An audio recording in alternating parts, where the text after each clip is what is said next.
Welcome to Udyog Paathshala show. My name is Virendra Rathore. So today we have one of our masters of design thinking masterclass, Dr. Pavan Soni with us. Welcome, sir. Thank you so much. Dr. Pavan Soni, this is our Udyog Paathshala show where I'll be asking you some of the questions related to the masterclass, what you have created and your own subject, so that our audience get more and more insight about the subject, what we have created and how they can get benefit from this show. So the first thing I want to ask, your title is very exciting and it looks very different, the Innovation Evangelist. So can you share a little bit about what exactly the Innovation Evangelist do and a little bit about your journey? Thank you for asking the question.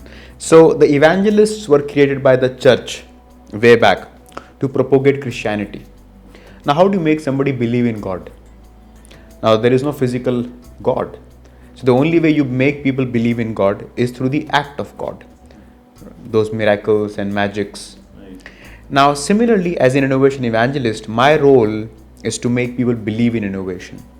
Now, the misconception about innovation is that I can't innovate. Innovation is not for me, or maybe it's too complex. Why should I bother? So, as an innovation evangelist, over the last almost 1.5 decades now, my job has been to give people confidence that yes, you can innovate. Now, confidence without ammunitions can make you quickly frustrated, which means that I also need to give them arms and ammunitions to practice innovation and to see for themselves that yes, it works. And one such ammunition is design thinking. And the third role that I have, so the first is confidence, second is material, and third is storytelling. So I'm like a cross-pollinator. I'll pick up a story from you, I'll pick up a story from somewhere else, and we'll try to blend those stories and come up with a narrative. And nothing moves people like narratives. Now, talking about my own journey on the space of design thinking, it happened to me. Design thinking per se happened to me. But as far as innovation and creativity is concerned, it has been a very, very long and very richly rewarding journey. It started way back in 2004 when I was studying at NITI Mumbai. And that's when I got to introduce myself to this topic of innovation and technology management. Soon after, I got a chance to do an internship, the winter internship with Titan, got to understand some of the nuts and bolts of innovation. Wipro gave me a platform to exercise innovation in the ecosystem. IMB gave me the credibility and the depth of understanding, and which eventually led me to write a book on design thinking, run a consulting company, and 450 workshops on. I'm pretty confident to say that we can talk about design thinking in an Indian context. We can Indianize it. And I tend to believe that design thinking is a very, very powerful tool to evangelize innovation. So that's been the journey so far. So let me ask the second question. Sure. So can you talk about what exactly is design thinking in the simplest word and why it is important today for business owners and business leaders in Indian organizations? Absolutely. Because mostly we think it's a Western concept, it's for IT, it's for technology. But if you look at our Indian businesses, they're more on the traditional businesses, and we have a lot of businesses from manufacturing, traditional kind of. So how do we use that in our traditional businesses? Absolutely. So design thinking in a very simple fashion is a human-centric systematic model of problem solving. Now there are three keywords that stem out here. The first is human centricity, and which is not very natural. If you talk to an organization, they'll be very profit centric, isn't it? Right. They might be product centric, that our product has to be great. Or in certain cases, customer centric. But they need to be human centric. And the human doesn't always have to be the customer. It's a classic mistake organizations make, that I only have to care about the customers, maybe at the cost of my own employees. Usually when we look at businesses, it's only thing come as a customer. Absolutely. And this is a recipe of disaster. Because if your employees are not happy, obviously they'll not make the customers happy in the long run. Again, it is very systematic. The second key operative is it is very, very systematic model, which again goes against the grain of conventional wisdom that people think that, hey, how can creativity be systematized? Creativity has to be chaotic. No, it has to be disciplined chaos, controlled chaos. Because without discipline, there is no performance. And without chaos, there is no evolution. And thirdly, it has to be about problem solving. It doesn't have to be about coming up with better technology, clever applications. It's about solving problems which can be even day-to-day problems. Now coming to the second part of your question, that how does it help Indian organizations? I think Indian organizations will greatly benefit by being slightly more disciplined about innovation and creativity. 20, 30 years back, we didn't have the concept of quality in India. Correct. Quality was thought of as somebody's choice. Right. But today, Indian products are making world-class quality claims. Right. We have managed to bring quality into the systems, into the ethos, into the ways of people doing things. Am I right? Right. So what was the state of quality 30 years back is the state of innovation today. Oh, okay. People think that innovation is a matter of choice. Right. Innovation is a matter of leadership style. Innovation cannot be institutionalized. Right. It cannot be made into a process. It can't be made into a discipline. Right. And what design thinking is doing is exactly what Six Sigma did for quality. Okay. Six Sigma brought discipline to quality. Right. Design thinking is bringing discipline to innovation and creativity. And that's where organizations, and I'll name a few organizations which I have personally been involved with, Right. which are embracing design thinking. Right. One of such organizations is Titan. Right.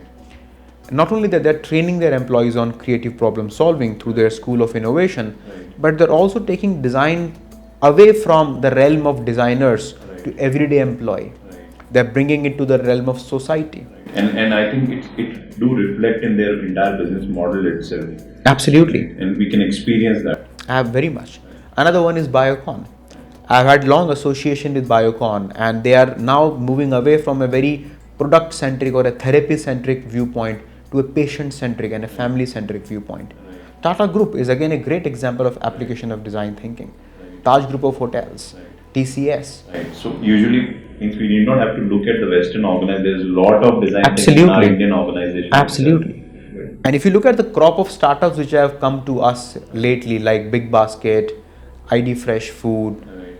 Paperboard, which is Harvest, Hectare Foods, all of these organizations are built on the premise of design thinking, Flipkart being one of them. Right. So I think there is so much of an inspiration right here in our country, Right.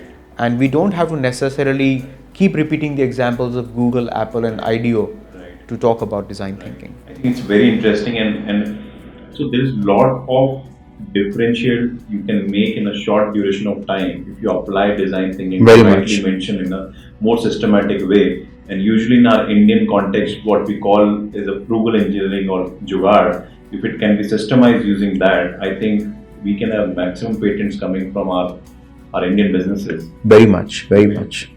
So another question which I want to ask is, can you share some of the successful examples of organization? Already you mentioned, but if you're a little bit elaborate, the Indian organization who are really using it to achieve business objectives. You mentioned about Biocon, you mentioned about Titan. If you can, few more examples if you can give from Indian organization who are using design thinking to achieve business objective, because one of the objective businesses usually look is how I can maximize profit year on year. Very much. So one of the companies which I worked with is Dr. Reddy's Lab. Now for a very long time, Dr. Reddy's Lab had a design studio in Bombay called Studio 5B. And the idea of that particular studio was to bring design thinking into the space of pharmacy. Now, it's a very interesting space because a company can't reach directly to the end consumer and start selling them drugs. It has to be prescribed. You can't put an ad. So one of the focus areas that Dr. Reddy's looked at was how do we ensure that there is adherence to the schedule. In India, it's a typical tendency. The moment you start feeling better, you discontinue the medicine. And the disease relapses. Even we stop before, if doctor has prescribed for 5 days, we will stop that third. Exactly. Because we somehow don't want to take more medicine and let the body work on itself, which does more harm than good. You might have been better off not taking it at all than taking it partly. Now, this is a loss for the patient in terms of health. It's a loss for the revenue for the organization. And of course, it's an overall burden to the healthcare system in India. Now, how do you nudge your customers to finish their quota? Similarly, if there is a customer or a patient who has to take 5 medicines 3 times a day, how do we ensure that this person adheres to the schedule? And especially when you have a dependency on others, how do you make medicines safe for children? All these are the challenges that are absolutely useful candidates for design thinking. Look at Big Bazaar. Kishore Biyani is a very, very big proponent of design thinking. In fact, there is a separate team in his organization that focuses on Indian consumers, Indian ethos, Indian buying behaviors. So much so that he got Devdutt Patnaik as the chief belief officer of Future Group, way ahead of its time, unheard of in the Indian context, to understand the Indian psyche instead of aping what Western Hemisphere has to teach us. So I think a lot of amazing examples, and I've told you before the case of Biocon, Infosys. Infosys under Dr. Vishal Shikha was a Makkah of innovation and design thinking, where he got tons of Infosys employees trained on the tenets of design thinking, introduced programs like Zero Distance, Zero Bench to penetrate design thinking across the organization. So I think we have some amazing examples in India. Now I can visualize the what is that secret ingredient which fast pace the growth of these organizations. I think design thinking is a center part of fast pace. Very instrumental. Yes. So the second last question which I want to ask is, now in past 18 months, and I don't have to share what all of us have gone through or experienced. True. Every individual, I think every individual is impacted in last 18 months. And people will be watching this video later on also. But it has shifted the way the businesses operate. It has shifted the way an individual operates. So according to you, what are the changes you have observed and how businesses can innovate using design thinking to not only sustain themselves but even fast pace the progress for their organization? No, absolutely. Of course, the last 18 months or so have been very, very challenging for individuals and corporate alike. But it has been a perfect storm in many ways. For a very, very long time, organizations were not re-looking at their employee engagement, business models, adoption of digital technology. And as Satya Nadella said, 4 years of transformation has happened in 2 months, which is so true. Almost overnight, employees got to work from home. Zoom, Microsoft Teams became a part and parcel of people's life. Digital payments have picked up like anything lately. And those organizations which have embraced these technologies smoothly have been benefited in the long run than those who are waiting for things to go back to normal. They may never be a normal. It would be a new normal. Now, as a coach and trainer on design thinking, what I have experienced over the last 18 months or so is, thankfully, the pace of learning hasn't come down. I always used to fear that maybe people will cut off their learning budget. That's a soft target anyways in terms of cost cutting, but it hasn't happened. Trainers and coaches like me, employees, learning organizations, all have very seamlessly adopted to the new ways of doing things, and things are going pretty okay. Apart from adopting and adapting to this new model, we've also embraced a lot of digital technologies like Mural. I extensively use Mural for my training programs, and I find it to be a fantastic collaboration tool when I have to engage disparate teams from different parts of the world. Only yesterday I was doing a program where we had participants from Romania and several other parts of Europe.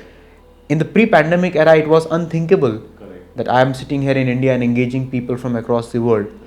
So I think net, those organizations which are willing to adopt technology, willing to adapt their ways of working, have gotten benefit tremendously from this. And this is design thinking in disguise. What they have done very subconsciously is adopting design thinking. What I'm advocating through my course is a much more formal mechanism, a much more systematic mechanism that they can adopt consciously. Right. I think the point which you mentioned is, unconsciously we are doing a lot of things, but if it's done in a more conscious way, in a right way, we will be able to achieve the objective at fast pace, but also make it more effective. Very much. So finally, the last question which I want to ask, if you have to give one advice, just one advice for people to achieve desired success, because I believe everybody is looking for that one thing, one secret ingredient to become a better version of themselves. Now, when I say it could be individual, it could be an organization. So, using design thinking, what would you suggest that how they can reach near to that success what they are aspiring for? Absolutely, this is a great question actually, Viren. I think that the secret ingredient, I do not know if it is secret anymore, but the key to embracing design thinking is disciplined experimentation. Now, all of us have to experiment, but we do not design it in such a way that we draw insights even when the experiment fails. So if I have to evolve my course content on design thinking, if I have to change my ways of engagement, I need to experiment. I need to experiment with my course content, my mechanism of delivery, session timing, session duration, how I'm engaging, how I'm breaking ice, and each of these are experiments. If I'm doing these experiments more consciously, then my learning never stops. But if I'm failing the experimentation, then the world is changing anyways. What we need to understand is that the world is not waiting for you to change. Change is compulsory. Growth is optional. Things will change, but whether you choose to grow or not is completely up to you. So I think if all of us can become slightly more disciplined in terms of the way we are experimenting, we will learn a lot more and we'll regret a lot less. Because when you know what you're doing is an experiment, you're okay if it doesn't work because you said it's an experiment. Whereas if you think that it has to work, and if it doesn't work, you start feeling bad about it, and maybe you stop doing it altogether, and that's where you stop learning and growing. So to reduce design thinking on a common application basis, I think it will be disciplined experimentation. Thank you so much for sharing such wonderful insight, and I'm sure I got a lot of insight personally, and I'm sure a lot of our viewers also got a lot of insights. So do let us know how this show was. Do comment in the below comment section. Share this video with people, your loved ones, your partners, your family members, your colleague, because I think this is the information which need to be shared, and all of us can create a better world around ourselves. So thank you, Dr. Soni, for being with us on this show. Glad. Also, I want to share, Dr. Soni has put a lot of efforts in creating this design thinking masterclass. Do check out on the below link. This is a wonderful course, and trust you me, that if you go through this course, I think the kind of problems you are struggling to solve, it become very easy to even address and create an innovative solutions around that. It's a very systematic program, systematic course where you all the tools, templates, and techniques, and I think almost 400 workshops, more than 400 workshops are put together into a one program. The wisdom of 15 years of rich experience working with various organizations has put down into a one program, and it's all available at your fingertips at your convenient time. So do check out that program. And with that, I thank you so much for watching this video, and keep updated with such kind of videos which will be coming on our Udyog Paathshala show. And we thank you so much for being there. Thank you, Dr. Soni. Thank you so much. I appreciate that.